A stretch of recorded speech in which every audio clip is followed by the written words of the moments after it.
ہم well attack not nuclear سے conventional weapon سے ویل اٹیک اوسیرا سوری ٹرومبے ان کا نیوکلیر ریئیکٹر ہے وہاں وچ از نیکسٹ ٹو بامبے. تو اس کا جو فال آؤٹ ظاہر ہے ڈسٹروائے انڈیاز کمرشل کیپٹل. سو بامبے کی ولنریبلٹی اسٹریٹجکلی تو ہے، بٹ آپ یہ کہنا چاہ رہے ہیں، آپ بار بار یاد کرا رہے ہیں.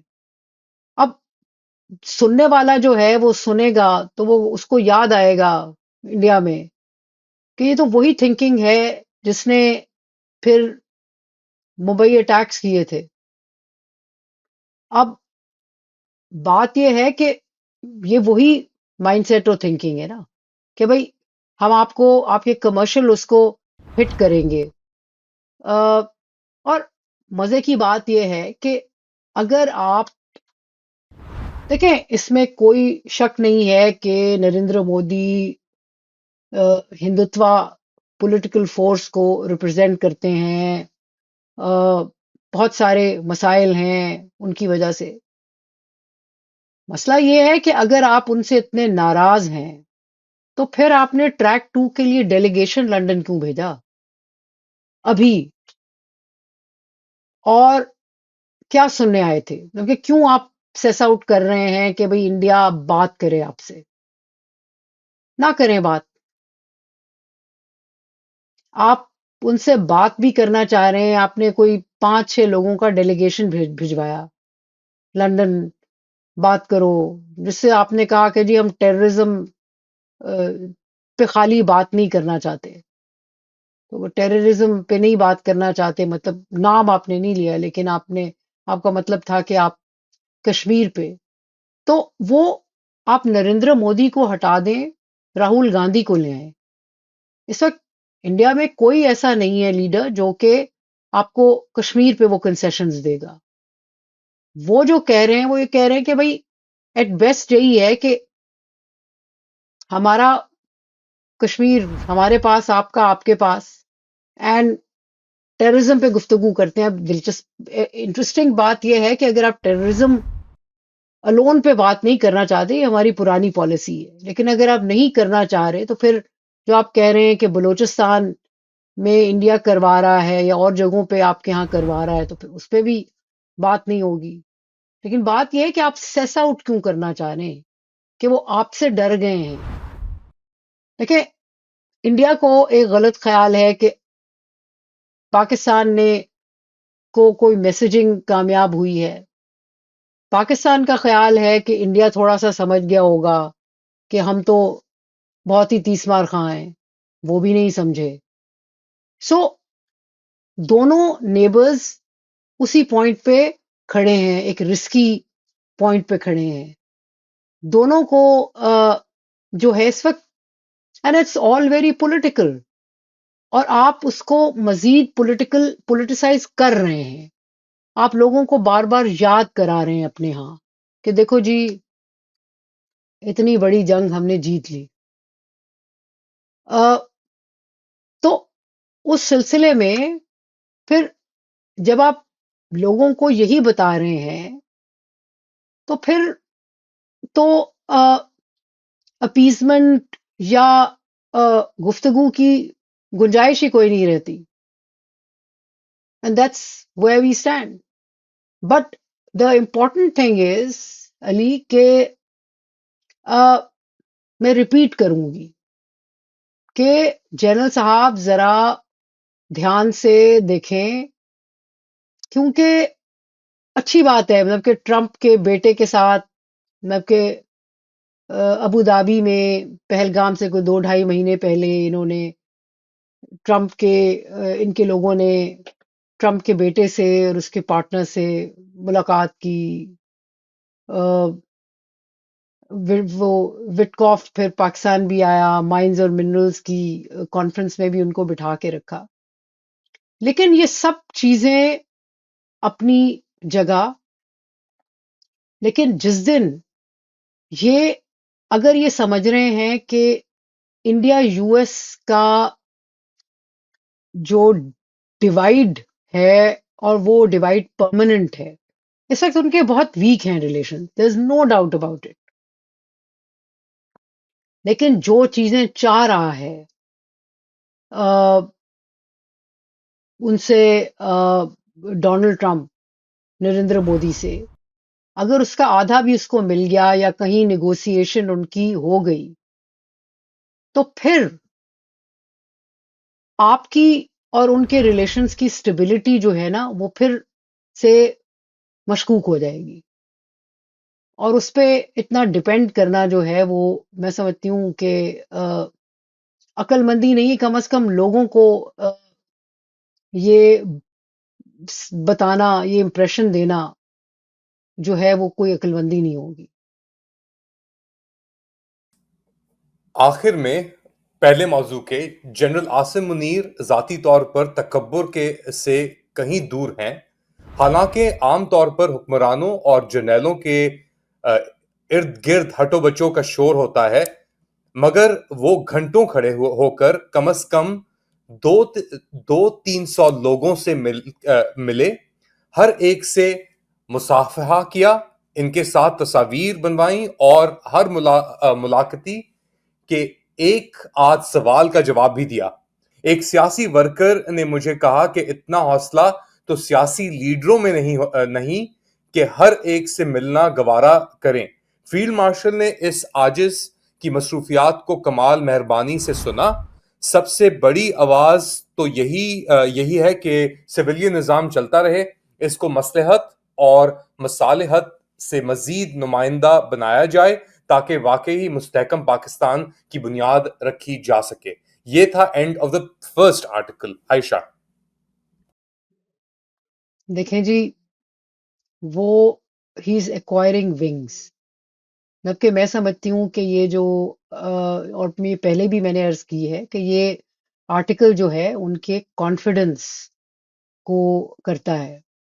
دیکھیں جب انہوں نے ٹیک اوور کیا تھا ایز آرمی چیف اور یہ پہلی دفعہ انگلینڈ آئے تھے تو انہوں نے جو پریزنٹیشن دلوائی تھی جو انگریزوں کو، تو وہ بھی انہوں نے اپنے D G I S I سے دلوائی تھی.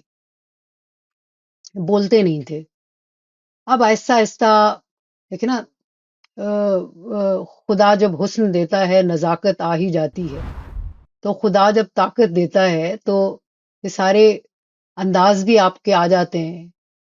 تو جیسے جیسے ہی is getting conscious of his power, تو اب لوگوں سے بھی مل رہے ہیں، پولیٹیکل جو ہے وہ بھی کر رہے ہیں. دیکھنا یہ ہے، اینڈ بات یہ کہ اب ایز ٹائم گوز بائی یہ زیادہ ٹائم لگایا کریں گے پولیٹیکل ایکٹیویٹیز میں، ان کی کانسنٹریشن ہوگی، which means that his army needs a 4 star general for a full time job.